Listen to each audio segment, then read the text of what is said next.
How can we overcome the disconnect between our Sunday faith and the rest of the week? Every week, join me, Brendan Romigh, and Dr. Bob Robinson as we discuss the joys and frustrations of reintegrating every aspect of life with our faith and interview thought leaders and practitioners who are doing it. Bob is elderly, and I'm a young man in my 20s, so we offer an engaging dialogue from different generational vantage points. If you desire insights into how to live an integrated Christian life, one in which you can better experience Jesus Christ and participate in what God is doing in the world, this hopefully is the podcast for you. This week on Reintegrate, we bring Vince Bacote as our discussion guest. Vince is an Associate Professor of Theology at Wheaton College and is the director of Wheaton's Center of Applied Christian Ethics. He's the author of several books, including The Political Disciple, A Theology of Public Life, and a book based on his doctoral dissertation on Dutch politician and church leader Abraham Kuyper's insights into how the Holy Spirit guides Christians to take their faith into the public sphere, titled The Spirit of Public Theology. He is now editing a 20-week series on Christianity Today on their website titled The Race Set Before Us, featuring 20 Christians of color addressing racial justice and what the church needs to know about it. He received his PhD from Drew University and has a Master's of Divinity from Trinity Evangelical Divinity School. Bob, isn't that where you got your master's degree? Yeah, and so don't hold that against Vince or me. Yes, but Vince, thanks for coming, Vince. And Vince and I knew each other back at Trinity, at TEDS, we called it.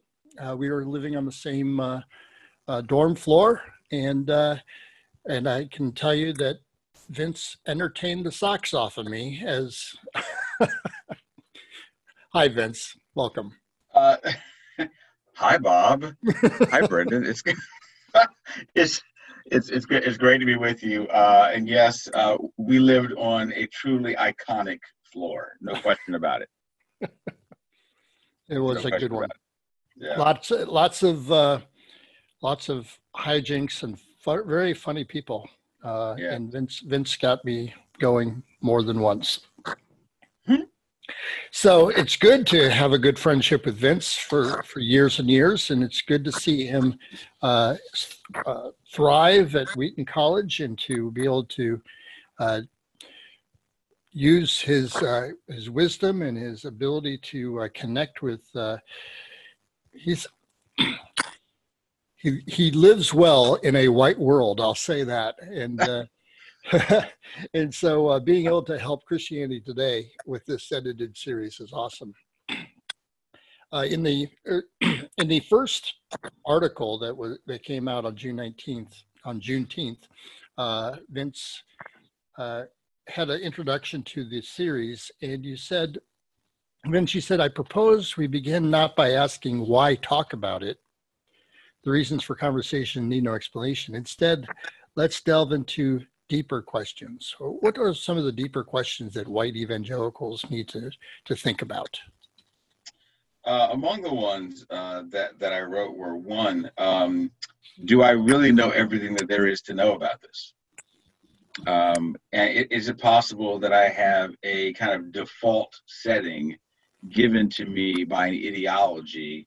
And a longer way to put it would be to say that allows me to automatically capture and frame everything about this conversation and neatly put it into one basket or another. Is that possible that's the way that I respond to that? In a world of Google and people thinking they know everything about everything because their tribe has told them how to think about things, that's a good question to ask. Do I really think I know everything I need to know about this subject matter? Right. I think it's very important to ask that because a lot of times what happens in these conversations, whether they're in person or perhaps especially on social media, what happens is you wind up getting almost more rather than inquiry and seeking to know, you get more assertions about what is already known. And the assertions go back and forth. And a lot of times on this, people were making assertions about things like systemic racism isn't real. If you talk about social justice, you're a Marxist. Things that where people are already sure that they have a very clear idea of the totality of what is meant. So that's a really problematic thing. And I would say it's equally problematic, by the way, if somebody just assumes, well, these white folks are just, a bunch of people trying to protect their privilege and prop up a capitalist system that keeps them in power, right? I mean, that can also be a way that someone is sizing the situation up very neatly, when, of course, seeing is that people have different experiences and different perceptions and different educations and different dispositions. There's all kinds of reasons why people use the vocabulary that they use. So if we're not doing the work of getting to know each other and find out what is meant when people say various things, then it will be very frustrating. You have to be willing to understand that in fact, I use a Brian Stevenson phrase. You have to get proximate. You have to get near to people. And you have to get proximate for a long time. Because when you're there for a long time, then you begin to understand what people's experiences are. And at least in people's, I think, communities, or even in this world of, people being made closer by technology, there needs to be a willingness to, in some way, sit with the experiences of others rather than just being sure because a pundit told you what it is that you can explain what is meant when someone talks about race or privilege, etc. Well, you said that Brian Stevenson said we should get proximate. Yeah. That in order to, what I'm understanding you to say is that white evangelicals need to change their experience, get closer to people with these different experiences. We're living in a white church, in a white community, working with white people. Yes. It's very difficult to become proximate. Yes. And Geographic proximate will be a problem. Right. But here's what you can do, though. You can cultivate a disposition that would incline you to be proximate if you had the opportunity, rather than would incline you to just be comfortable in the experience that you have, and to then evaluate other people and to say, I've never seen what you're talking about, and therefore, because I haven't seen it, it's not real. A lot of people are saying after with the protests and everything that have happened, they're saying it took you seeing a video of somebody dying or getting in the condition from which they would later die, seeing somebody in this, almost 8 minutes of having Derek Chauvin's knee and George Floyd's neck. It took that for you to believe what we've been telling you for years. Okay. I think for a lot of white evangelicals, that's the case. But a lot of us we just haven't experienced this in any way. We're not even close to proximate to any of this. Yeah. And so what we see is what the media is trying to tell us. Right. What we see being reported on the news cable channels, right?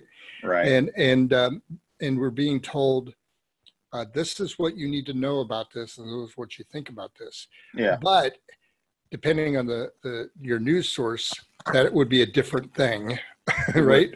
There's no question about that. So if you're listening to conservative news sources versus more liberal news sources, there's a different narrative to all this. Yes. It becomes very confusing, and most of the people I talk to, they realize how the media slants things, and they're not ignorant of that, and so they're trying to say, well, how do I decipher through all this? Mm-hmm. And it's what Daniel Hills talks about in his book Wide Awake. He calls this disorientation. Yeah. A time where whites are just like, you're asking me to feel guilty about something that happened to somebody else by somebody else, and for a whole history of racism and the subjugations of African Americans, when I personally have never subjugated any African Americans. So why am I supposed to feel guilty? This is the kind of things I'm talking to folks about, and Right. And I don't know how exactly to answer that sometimes. Yeah. Well, what I would say to them is, do you want people to care about abortion? Because you might not know anybody that's had one. Mm. Okay. Do you need to know somebody that's had one to care about it? Mm. Right. I mean, you say you just know the facts about the numbers. You may have no personal experience at all. You may not even know what's involved in the procedure. But somebody told you should care about it. So because they told you and you trusted that voice, you said, okay, I should care about this because it's about life. Somebody else tells you about their life after being born and things that are going on with it. And then you say, well, I'm not sure that that's a real experience. Hmm. And you haven't seen that experience, one experience you haven't seen, and you are pretty sure it's not real, or you're not, or at least you're unsure if it's real. Another experience, you haven't seen that either. You've just seen some numbers. And maybe you've seen people march on TV, or you've heard about it on a radio program, but you know nothing about the actual experience, about the lives of those people. But absolutely, you think, I'm so passionate about this. There are lots of other experiences of other people's lives that you care about. You care about religious freedom. You may not have ever experienced any discrimination on the basis of being an evangelical in working in Silicon Valley or something, and then feeling like, you got to be an undercover Christian to survive in Silicon Valley because, it's so secular and so leftist, etc. It's like, well, do you know anybody that works in Silicon Valley? Or you just know what somebody reported to you? Of course, another question about this has to be, because we're talking about race, is maybe you're nervous about caring about it because you may have to question yourself. Because you may have to look in your own heart and ask, is it possible that there are ways that I've been able to kind of be comfortable with kind of Christian that I am, when I have in a very subtle way thought, well, I'm not like them, and I'm responsible. I'm sorry, they're so irresponsible. It's like when people say things about, why don't black men care for their children?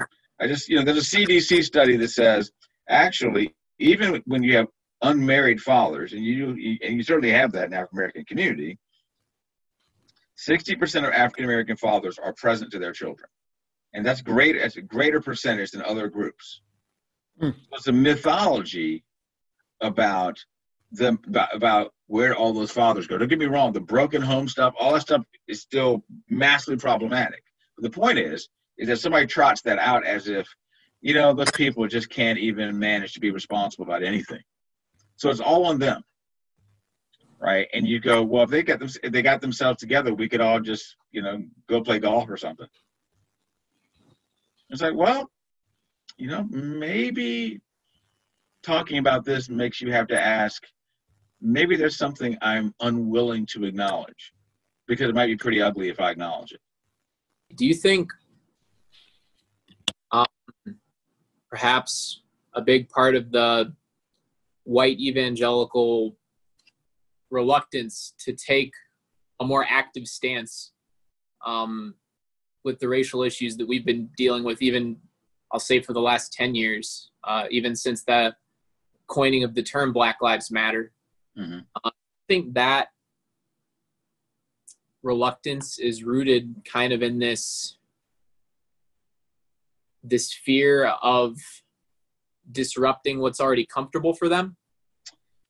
I think for some people that is part of it, right? But again, if most people are in situations where you're not interpersonally or with minorities, right, there's not something that makes it impress itself upon you to care about that as much as some other things. Because what's been more prominent for evangelicals is, what are we going to do about abortion? And what are we doing about sexuality pre-Obergefell and then post-Obergefell? What's going to happen in terms of laws about other accommodations around sexuality? I mean, those are legitimate concerns. So and I think it's really important to note that the point is not, if you care about race, don't care about other things. There's a lot of things to care about. Do you care about the environment? Do you care about education? Do you care about public health? I mean, we could keep calling the roll about all the different things to care about. Do you care about artificial intelligence? Do you know what transhumanism is? I mean, all this stuff really matters.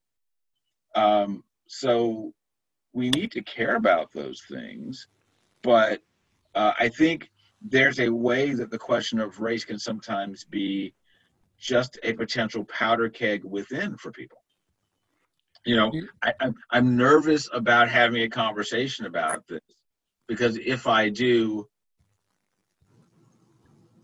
people might get angry. It might devolve, etc. So my response is, you're right, it might. But then what I would also say is, who do you think should be the people that actually decide to pick up the pieces when it devolves? Should it be non-Christians, or should it be Christians who are doing that? And the thing is, it's really hard and messy and long and like lifelong, perhaps, to really work through it. And this is kind of a general premise for any human being in our society. Yeah. But then there's this extra layer as followers of Jesus Christ. It's like, what's a distinctly Christian framework that would give us insight into why or how we should address racism? Yeah. Oh, you're asking me. I'm asking you. You're the expert. Well, you're the guest. Oh, Brendan could give us his, but I'm really not interested in hearing. Are we all experts? So I would put it this way. This is a sort of shorthand way of putting it. God has not given up on his world.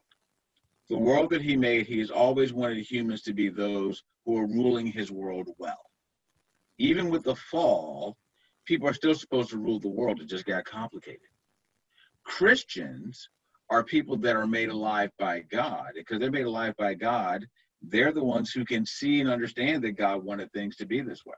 So it's always incumbent upon Christians to be asking, how are we engaging God's world well? Not because we're trying to do something triumphalistic where we think we see so clearly that if everybody just took all their cues from us, the kingdom of God would be perfectly manifest. I'm not post-millennial in my eschatology, so I'm not going there. But I think there is the fact that we're supposed to have a committed engagement in the world where we are seeking the good of the world, the common good. And that common good on the question of race cannot be addressed if I'm not inquiring about, for me to be somebody who stewards the world well, because stewardship is ruling well in God's world. How is my stewardship of this world, of this created order, how do I do this well when there are people in this world who are experiencing, at the very least, the effects of centuries of policies in our country that made them, by law, discriminated against. So how do I help their experience in the world to be one where they're more oriented towards flourishing? Am I willing to actually ask that question rather than say, I really want to make sure that those people prove to me that what they're saying is wrong, is really wrong? That's a different framework than what many evangelicals think. I mean, most of our theology is based on personal salvation and personal piety. Yeah. And the thought is, if we want racism to be eliminated, we need to change people's individual hearts. Yeah. We have blinders on. We only see personal piety and personal salvation as what the gospel is about. And you kept on flinging this word around, flourishing, as if that's the gospel, Vince. And that's not the gospel, right? I'm just Well, all I know is that Jesus was incarnate, which I think means that it's like echoing what God said in Genesis 1:31 about his creation being very good. And God has never abandoned that first commission that he gave on page 1. It's often a forgotten Great Commission, but that's one dimension of what it means to live well in the expression of our discipleship in God's world. It's not like you have to choose either personal salvation or caring for God's world. You can care for God's world without worshiping God's world. So you can care without being worldly, right? You can be stewardly without being worldly in that negative sense. And an interesting thing about the personal salvation piece, Bob, is that I would just ask people to talk about being personal salvation, say, can you tell me how that worked out in most of the history of the United States of America with all the whites who they had this personal salvation? How did that help them with the way that they saw minorities? Because it doesn't seem like it worked out so well. Just, a kind of trickle-down theory of addressing racism just by individual conversions hasn't worked. I mean, yes, please, people be converted. People need to be reconciled to God through Jesus. Yes, but, there's no instantaneous sanctification. In my editorial on CT, I say that there's no one experience that's like a shalom pill. Right. So that's fascinating. I mean, go ahead, Brendan.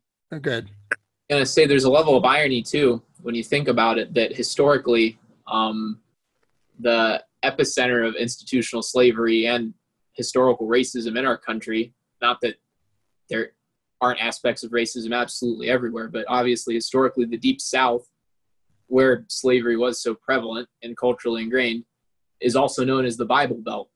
And it was also an area that was very much predominantly Christian the entire time that the institution of slavery was the norm. And yes, there you should. People thought that it was proper because of a what I'll call a peculiar reading of Genesis 9, because there is no curse of Ham. The curse is of Canaan. That's what the text actually says.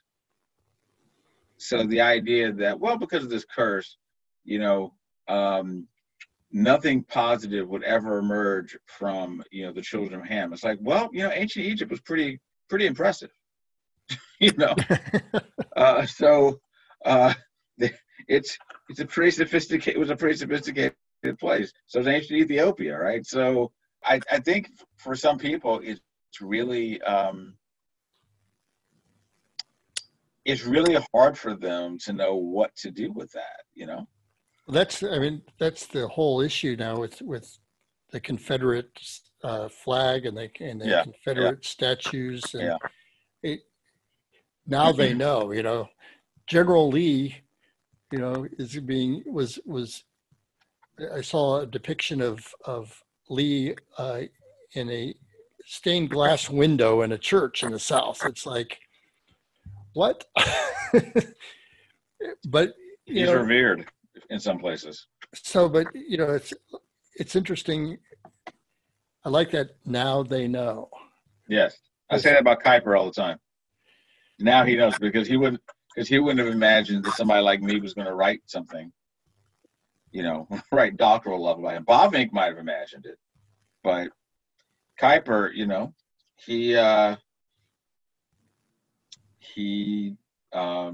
did not know what he did not know about, people that were not European.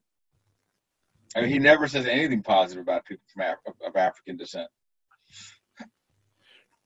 Yeah, so you're a black man who is a Kuyper scholar, so that's kind of, I'm sure you're asked about that all the time. Right? Oh, yes. Why are you just studying him? I'm like, because of what he said about public engagement was pretty good,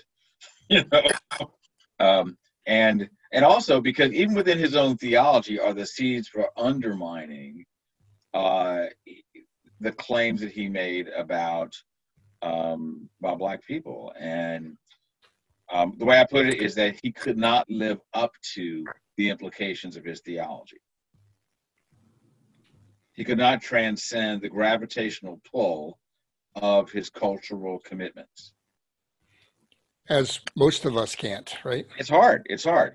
And I think that's one of the reasons why when you're talking about race, people need to ask, is it possible that there are cultural commitments that I have that I just take them for granted? And because I take them for granted, it doesn't even occur to me to say, hey, God, are those cultural commitments potentially idolatrous? Are they at least misleading me, perhaps? Are they leading me to be untruthful in the way I regard others or regard something that's going on in the world?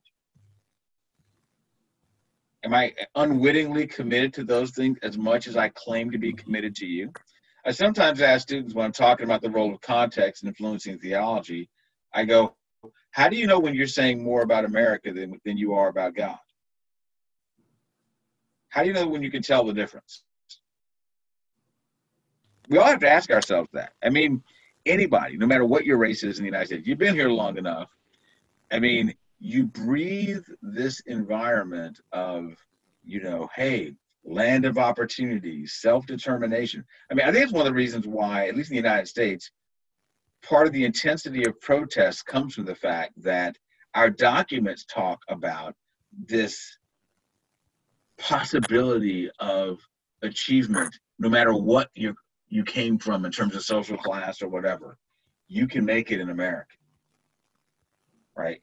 And when that's the case, and people are like, I'm not, that's not happening for me. That I ought to be able to get that.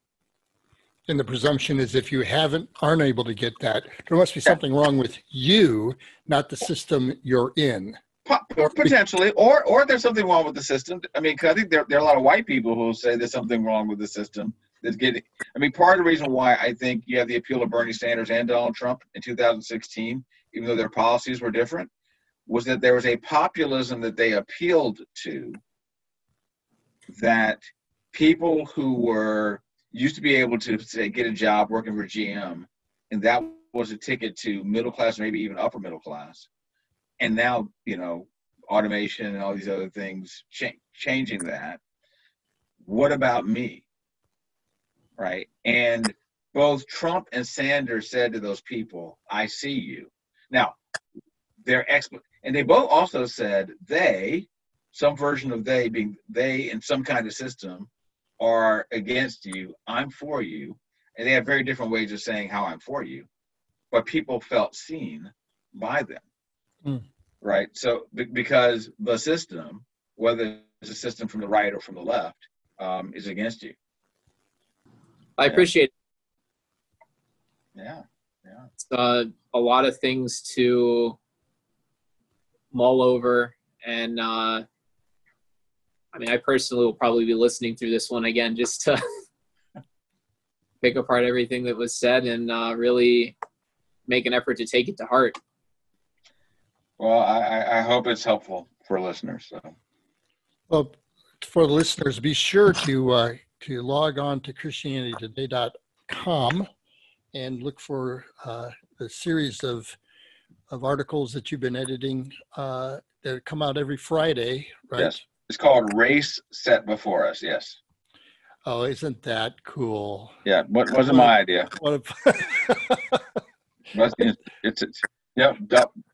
Play on words, right? Play on words. Looking at race set before you and then running the race. So, was there any? Have you already lined up all your writers? Most of them are lined up. We're still trying to finalize a couple of things. Okay. Yeah, but next article on Friday. It's fun to write. I used to edit articles for the High Calling, and it's a lot of fun to be able to procure great writers and to read their stuff and to work with them and making it the way it should look for the publication. It's one of my favorite jobs I've ever had was editing. Have you enjoyed that? Sometimes editing's fun. Sometimes editing is, you're like, okay, is editing rewriting, so. Yeah, that was the thing. I always, I'd write back to the author saying, I don't want to lose your voice. This is your voice, Yeah. But right. there's got to be some changes here, buddy. Right. Right. Yes. Oh my goodness. So good. Well, thanks. All right. Yep. Thank you. All right. Have a good night. All right. I will. Great to meet you, Brendan. Great to see great you, Bob.